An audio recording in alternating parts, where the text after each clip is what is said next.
Hola, hola, bienvenidos. Bienvenidos a este segmento de entrevistas desde la redacción del Comercio. Mi nombre es Rodrigo Cruz y hoy queremos tocar a ustedes, seguidores del Comercio, un tema que desde los últimos meses ya se ha consolidado como la primera preocupación nacional, que es la corrupción. Para tocar ese tema tenemos el gusto de contar con nosotros con el señor Eduardo Vega, ex defensor del pueblo. Actualmente es director del Instituto de Ética y Desarrollo de la Ruiz de Montoya, ha sido expresidente de la Comisión Presidencial de Integridad. Bueno, con ustedes, señor Vega, gracias por estar con nosotros. Rodrigo, muchas gracias y gracias por la oportunidad de dirigirme a tu público. Señor Vega, como le decía a los lectores, hoy ya queremos tocar este tema de la corrupción, este gran tema de la corrupción que se ha convertido en la principal preocupación después de la inseguridad ciudadana en el país.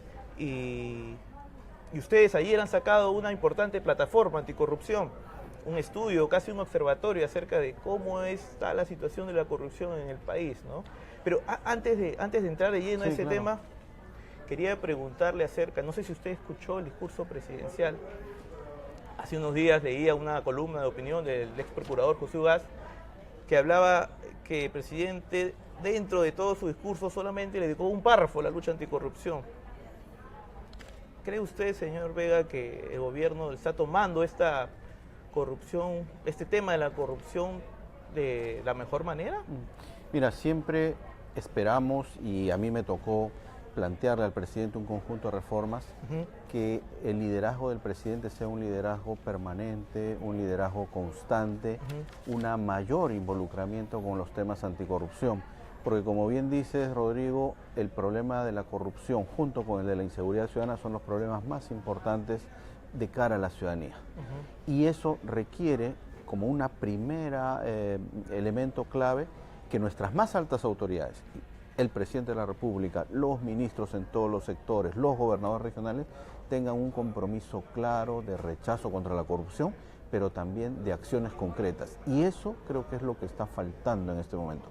Se han dictado un conjunto de normas, aprovechando las facultades delegadas, los decretos legislativos, pero creo que ahora ese esfuerzo hay que ponerlo en implementar de manera mucho más efectiva una lucha contra la corrupción. Creo que la ciudadanía quiere ver una lucha frontal contra la corrupción y que sea el presidente quien lidere de manera abierta este esfuerzo, ¿no? Por ejemplo, usted en enero de este año, en una entrevista al Comercio, dijo que no hay forma de darle señales de lucha contra la corrupción si son las principales autoridades del país las que se encargan de tomar la iniciativa, ¿no? O sea, así es.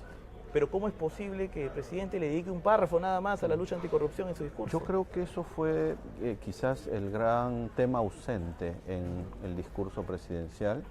Creo que efectivamente esperábamos una mayor energía y una mayor diseño y estrategias de cómo se iba a enfrentar este tema en el corto plazo, en manera inmediata y cómo también a lo largo de los 4 años que tiene por delante el gobierno. Creo que esperábamos una medida muy clara de apoyo al sistema de justicia, pero también a un tema central que yo diría que es la causa de la corrupción y es la manera como elegimos a nuestras autoridades y cómo se financia la política de nuestro país. Hay un pendiente también del Congreso de la República que es justamente la reforma electoral para evitar que dineros ilícitos sigan financiando campañas políticas, ¿no? Yo veo, por ejemplo, el tema de financiamiento electoral, que para nuestros lectores entiendan que es cómo ingresa el dinero ilícito a las campañas políticas, quiénes son los que realmente financian a nuestros políticos. Y yo creo que el tema del financiamiento electoral es, por así decirlo, el pecado original de este país, ¿no? Mira, sin duda, en realidad la corrupción no es la causa, la corrupción es el efecto de una serie de malos diseños dentro de la política pública, ¿no? Y uno de esos malos diseños tiene que ver con nuestra clase política y en cómo se financian las campañas electorales. Lo hemos dicho en reiteradas oportunidades, está escrito en el informe de la Comisión de Integridad, pero también el Jurado Nacional de Elecciones, organizaciones sociales y el propio informe que elaboró la comisión presidida por la congresista Patricia Donaire, concluyen que es necesario abordar el tema del financiamiento electoral, por lo menos en 5 temas, Rodrigo. El primero en evitar que hayan donaciones anónimas. No debería haber donaciones anónimas. Toda persona que quiere donar a un partido político debería conocerse su identidad. Y los partidos también decir, hemos recibido donaciones de tal persona. Un paréntesis, doctor, para que nuestros lectores entiendan que cuando se refiere a una donación anónima es, por ejemplo, cuando cualquier ciudadano quiere enterarse cómo un político es financiado, entra a la web de la OMPE y ve la relación de aportantes que reporta un político, un candidato, y no aparece ningún nombre, aparece un XX y al lado una cifra, ¿no? Sí. Lo que usted propone es que tiene que erradicarse eso. Sí, no debería existir donaciones anónimas y todo aquel que quiera dar una donación, entregar una donación a un partido político, su nombre debería figurar en estos listados de la OMP. Creo que ese debería ser un requisito de transparencia en cómo se financian los partidos políticos. Pues claro, si hay una persona común que quiere hacer un donativo, debería aparecer a partir de un monto, pero si son grandes empresas o personas que quieren dar dineros muy importantes, también deberían hacerlo. Creo que ese es un síntoma de transparencia justamente para evitar que no se puedan ingresar dineros ilícitos a las campañas electorales. Hay que decirle también a la ciudadanía que el riesgo de corrupción en el financiamiento de estas campañas electorales es muy grande, porque en el Perú existen lamentablemente muchas actividades ilegales, el narcotráfico, la minería ilegal, la trata de personas, la tala ilegal de árboles, y hay regiones del país, hay que decirlo con mucha claridad, donde estos dineros ilícitos financian campañas políticas. Ahora, hay que también dejar en claro que estas organizaciones criminales no financian a los partidos políticos porque están encantados con su propuesta política, ¿no? No financian, no dan dinero a los partidos políticos porque les fascinó su programa de gobierno. Financian a esos partidos políticos porque tienen unos intereses para después cobrar ese dinero. Sí, no hay nada gratis en la vida, Rodrigo, y efectivamente cuando se financia una campaña, quien lo hace está esperando recibir algún tipo de beneficio cuando ya está en el o poder, de dádiva cuando ya el grupo, la agrupación está en el poder. No olvidemos que el caso Odebrecht, que podemos hablar en detalle, finalmente tenía como una estrategia muy clara de su actuación, primero financiar campañas políticas. Y así lo han reconocido, han financiado las últimas campañas políticas en el país, porque eso les permitía estar en mejores condiciones para poder adjudicarse grandes obras públicas. Pero así como funcionaba a ese nivel, también en el nivel local y en el nivel regional, funcionan otros tipos de financiamientos ilícitos. Ahora que menciona el caso Odebrecht, doctor Vega, el caso Odebrecht, ¿qué nos demuestra? Que somos una sociedad tolerante a la corrupción nos ha ganado la batalla. Mira, ahí me gustaría recordar lo que el profesor Alfonso Quirós en su libro Historia de la Corrupción señala, ¿no? El Perú es un país, un caso, dice él, dramático de una corrupción política, administrativa y económica enquistada y que a lo largo de su historia se ha podido ver en distintos periodos. Hay ahí un problema serio. Lo que ha venido a hacer Odebrecht es prácticamente mejorar esas prácticas, sistematizarlas y convertirlas en una práctica sistemática a lo largo de estos últimos 15 años en el país. Eso ha aprovechado también lo que lamentablemente otras encuestas hablan de lo que es la alta tolerancia frente a la corrupción en el país. Ahora, doctor, perdona que lo interrumpa, pero para terminar este caso de Odebrecht llegando al país, Odebrecht entonces encontró un terreno fértil de funcionarios corruptos, o sea, además ya de la estrategia que ellos tenían, encontró en el país un lugar de bonanza para expandir su... No hay forma que la corrupción opere como lo hizo Odebrecht si es que no encuentra del otro lado de la ventanilla a funcionarios dispuestos a entrar en esa maquinaria de corrupción. Efectivamente, donde hay corrupción hay funcionarios y empresas corruptas que se coluden. Lo que ha ocurrido en este caso es que esa maquinaria se ha perfeccionado y se ha sistematizado de tal manera que grandes proyectos de inversión, como lo demuestra la Comisión Lavajato que presidió el congresista Juan Pari, logran hacerse de millonarias obras públicas en el país que finalmente tienen serios problemas de corrupción.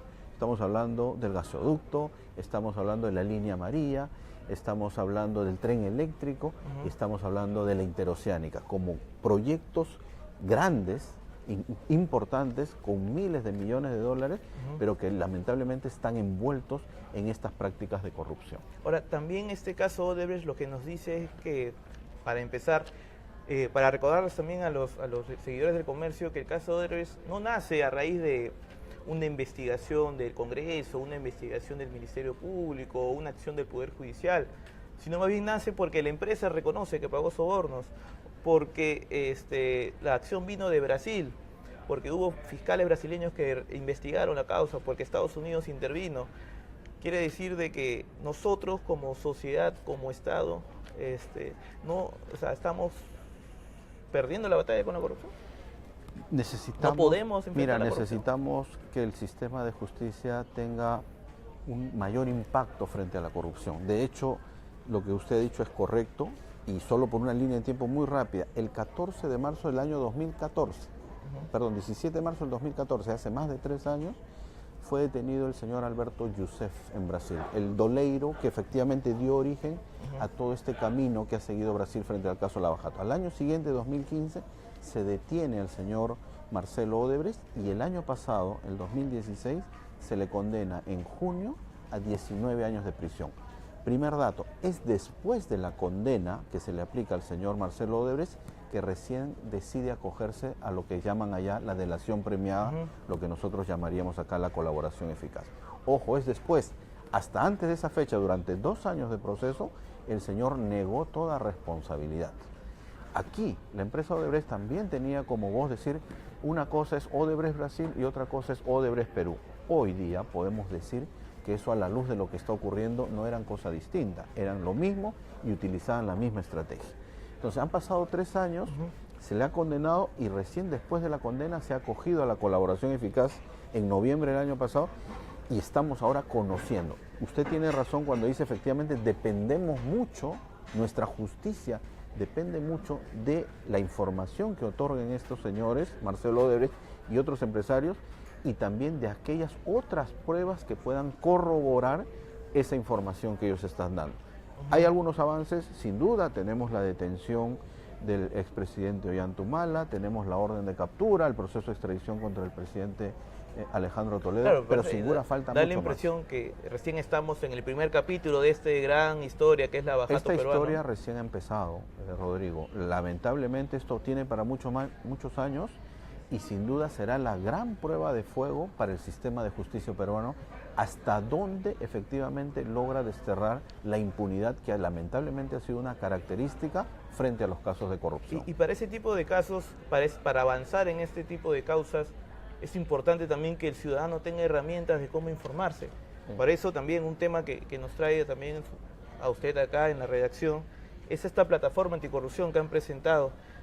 Para que usted, lector, pueda entrar a esta plataforma, basta que ponga en su página web plataformaanticorrupción.com, y ahí va a poder encontrar diferentes estadísticas, números acerca de cuántos casos de corrupción hay en el país, cuántas horas paralizadas por la corrupción. ¿Me puede nombrar alguna de estas cifras alarmantes que han encontrado? Sí, mira, las cifras son terribles. Ya hay cifras oficiales que hablan de que la corrupción causa cerca de 12.600 millones de soles anuales en pérdidas. Con ese dinero se podría construir varios hospitales, muchos hospitales, dinero. Mejorar los sueldos ahora a los maestros, a los médicos que están protestando. Hay un cálculo reciente que eso es lo que costaría todo el presupuesto del Ministerio del Interior para Seguridad Ciudadana, o una buena parte de lo que es la reconstrucción del norte del país. ¿Qué les queremos decir con esto, Rodrigo?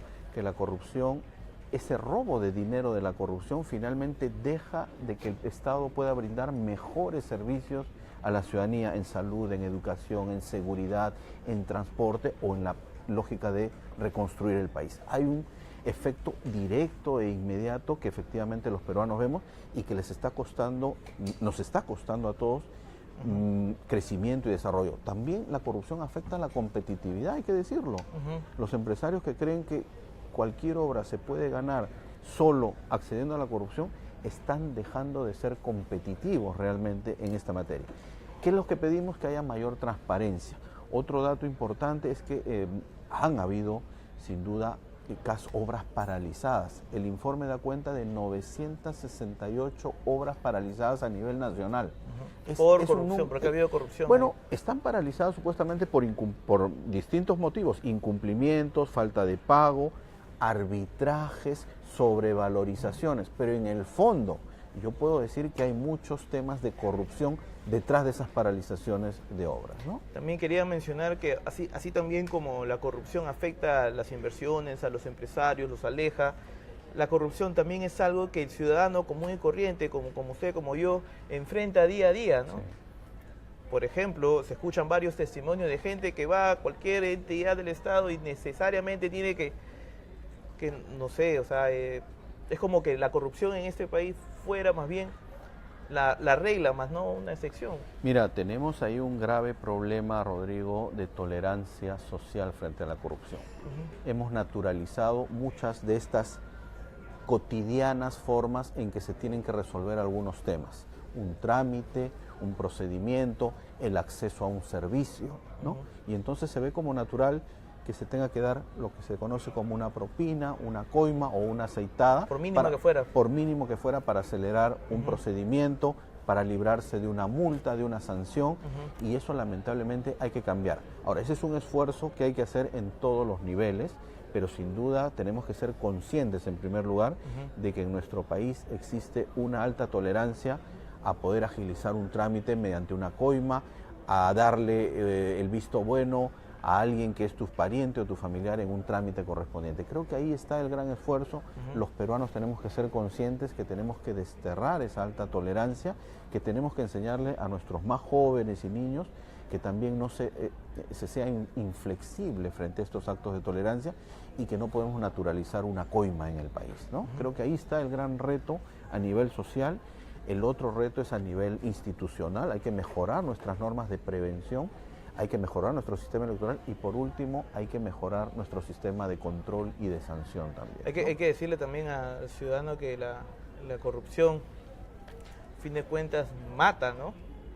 Mira, la corrupción lo que está demostrando es que efectivamente nos impide un crecimiento mayor la ciudadanía, nos impide que muchas mayor personas salgan de la pobreza, nos impide que muchas veces, y este es un caso terrible el que ocurrió con este señor Moreno, este médico Moreno, que negociaba justamente con el SIS, con el Sistema Integral de Salud, para que justamente las maquinarias, los elementos que permitían hacer exámenes no se arreglaran para que ese dinero vaya a la actividad privada, a las clínicas, y eso sin duda eran actos de corrupción que perjudicaban a los más pobres, ¿no? Perfecto. Bueno, señor Vega, le agradezco por estar con nosotros en esta entrevista y bueno, los mejores deseos para esta plataforma anticorrupción. Tratamos de sumar con esta plataforma, enlazarse con otras plataformas, con otras iniciativas, decirle a la ciudadanía, sobre todo a los más jóvenes, que hay que comprometerse en la lucha contra la corrupción. Esto no es solo una tarea de una persona, de una institución, sino que requiere el compromiso y el esfuerzo